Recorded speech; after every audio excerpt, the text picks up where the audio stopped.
Okay, guys, this time we're going to do a little bit more ambitious of a meal. I absolutely love risotto. I've made it for years and years and years. And I started making it, gosh, I'm going back to when I still lived in Brooklyn, which is a long time ago.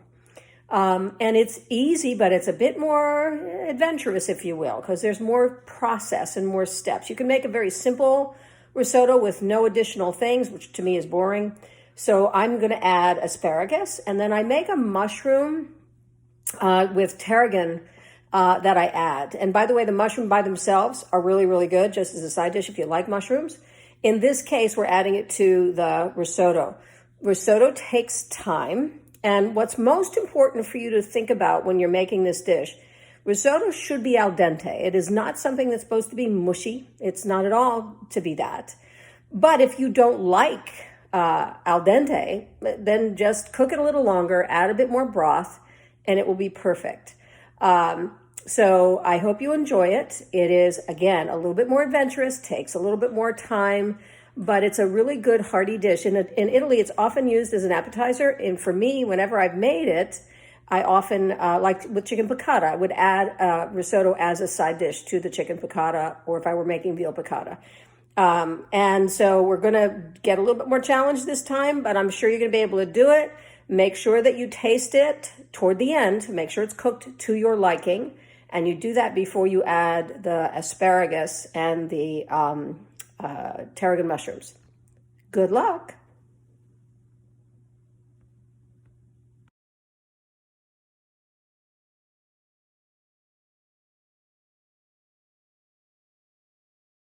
So I've decided, because it's a favorite dish of mine, that I'm going to go ahead and make risotto for my videos that I've been doing for a while. And the risotto I'm making is going to be with asparagus and tarragon mushrooms. This particular recipe has more involvement than the others I have done.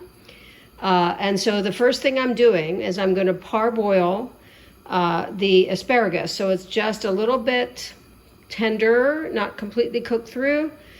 You'll notice that it's the very thin asparagus. You'll also notice that I'm taking only from the middle up to what would be the flowers if the asparagus were allowed to bloom, because those are the most tender parts. I have cremini mushrooms. I have a beautiful white onion. I have some garlic. I have some fresh tarragon. I certainly have chicken broth, and I have some wine. And I have risotto rice, which is arborio rice, which is what I usually use. This particular meal is more involved than some of the others I've done. And I will also share with you, because it is a lot more food than I can possibly eat, and it doesn't necessarily store well. I have a bunch of friends here in California who are going to be really happy, because I have to share the food because I can't eat it and I don't want to throw it away. So what I have happening so far is I am parboiling the asparagus. Remember, half to the tip, parboiling them about 1 to 2 minutes in salted water. And then I have chicken broth, chicken stock in the back pan that I'm going to set to boil and then keep it at a simmer.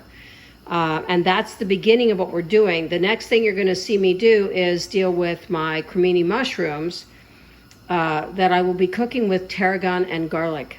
I have to tell you that the asparagus is awesome, but the mushrooms with the tarragon and garlic add so much flavor to the risotto. And the thing you have to understand about risotto and how you deal with it, it has to be creamy.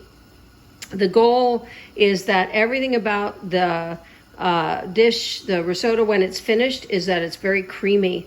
And then so when you add your fresh grated Parmesan cheese, it's just absolutely amazing. So the asparagus has been parboiled for about 2 minutes in boiling salted water. And I have cut up the mushrooms, and I'm about to put them into a fry pan. I'm going to use ghee and some olive oil together. If you've watched my other videos, you know I tend to blend those things. And the thing about mushrooms that if you don't know, you must be aware of, is that they reduce. There's a lot of moisture, there's a lot of wet in mushroom. And the goal I have for these mushrooms in this situation is that they reduce a lot and then they capture the flavor, and you're going to see that they're going to be turned brown. And that's mostly because where the greatest flavor is, as I've shared with you in other videos, specifically in mushrooms, when we saute them deeper and they turn browner, they will get all of the flavors that you're cooking them in. So I have about a teaspoon and a half of tarragon. Unfortunately, I often don't measure stuff, so sorry. Fresh tarragon. Please understand that tarragon has its own unique scent, and you need to pull the leaves off the stem and then cut it into the tiniest pieces possible. I put the creminis in my combination of olive oil and ghee, and I've turned up the heat. It's going to go into kind of medium high because I want it to get to that place where the mushrooms are starting to really cook actively. Also, you will see that my chicken stock, chicken broth, is starting to boil. What will happen when it is at boil, I'm going to reduce the heat and just keep it warm at a simmer, because I will be adding that to the rice as it begins to cook. So the mushrooms are starting to sizzle, which is a good thing. I'm going to turn them. I'm going to add garlic, fresh garlic. I'm going to add salt and pepper, fresh kosher salt. I actually, as you know, like to use my truffle salt from south of France and fresh ground pepper. So the mushrooms already look so pretty, I can't even stand it. I am going to add a bit of garlic, but they're just doing exactly what I need them to do. They will be cooked down, the moisture will be cooked down, and then we will add the tarragon close to the end because we want the tarragon to be in the mushrooms at the very end. So the mushrooms are already reducing, and if you recall how big was the pan filled before we started cooking them down, mushrooms have a tremendous amount of moisture. And the goal in this particular case, because of the kind of risotto I love, is that you're reducing the moisture out of the mushroom so the other flavors can get into the mushroom before you add it to the risotto.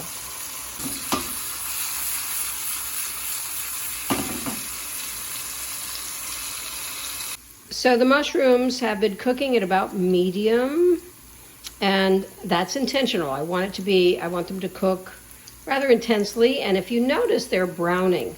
And if you recall some of the other videos I've shared with you, the goal is to brown things at some point because the browning of them adds additional flavor. I'm going to let the brown happen a little bit more with these mushrooms, then I'm going to add the tarragon, then I'm going to remove them from the heat, and then I will ultimately add them to the risotto. So my tarragon has already been talked about. I have about a half a cup of onion. That's going to be next when I add the rice. Look at how pretty these mushrooms are. So I'm now going to add the tarragon to the mushroom, cook them down even more to have the mushroom and the tarragon flavors blend. I wish you had smell-o-vision. It smells so good.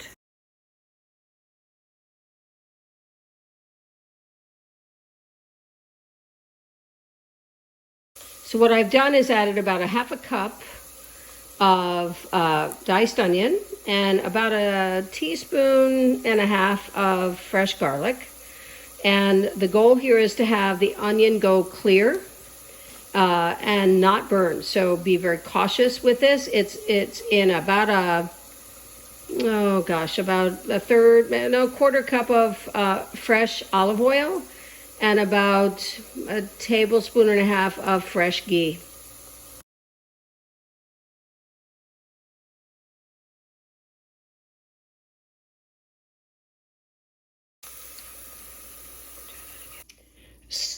So what I'm doing right now is I've reduced my heat because I don't want it to be too much. And I have added the rice, and I want the rice to be coated in the oil and ghee blend. You want them to coat because that actually helps the rice do what it's supposed to do for risotto. Please take a look and see that the rice is very shiny. and has been coated by the fat, which of course is what oil and ghee is. And that's the way it kind of starts the, if you will, science behind the rice absorbing the broth. We will not add any of our vegetables, which are waiting for us, until after we're pretty much close to serving. One of the things that's talked about when you look at recipes for risotto is that the rice has a white dot, and that's what you want to see, and that says it's ready to have the next part added. Important with respect to risotto is that you don't let the rice get dry on the top. I'm going to reduce the heat a tiny so it simmers, so we're down at kind of between medium and low.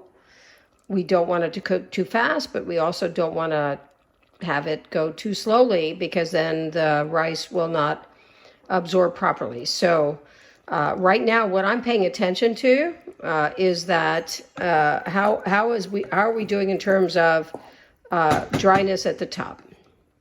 So we have things cooking along in a lovely way, and right now I'm going to add about a cup of wine, and of course it needs to be dry, it needs to be white. Normally I don't use measuring cups, but it's easier. And as things continue to progress, the wine's going to add additional flavor to the whole thing. What will happen next is that as we get closer and the rice is pretty much al dente, I will be adding the asparagus and the tarragon mushrooms back in. I'm going to be adding some butter. And then continue to cook it down, and then ultimately we'll add some fresh grated Parmesan. What's incredibly important when making risotto is that you're paying attention to the rice. As you see the liquid diminish, you need to add more liquid. In this case, you're going to reserve about a quarter cup, maybe a little bit more, as you add the mushrooms and the asparagus in. But always pay attention to whether or not the rice is drying out. Unfortunately, or fortunately, because it tastes so good, risotto is something you have to pay attention to.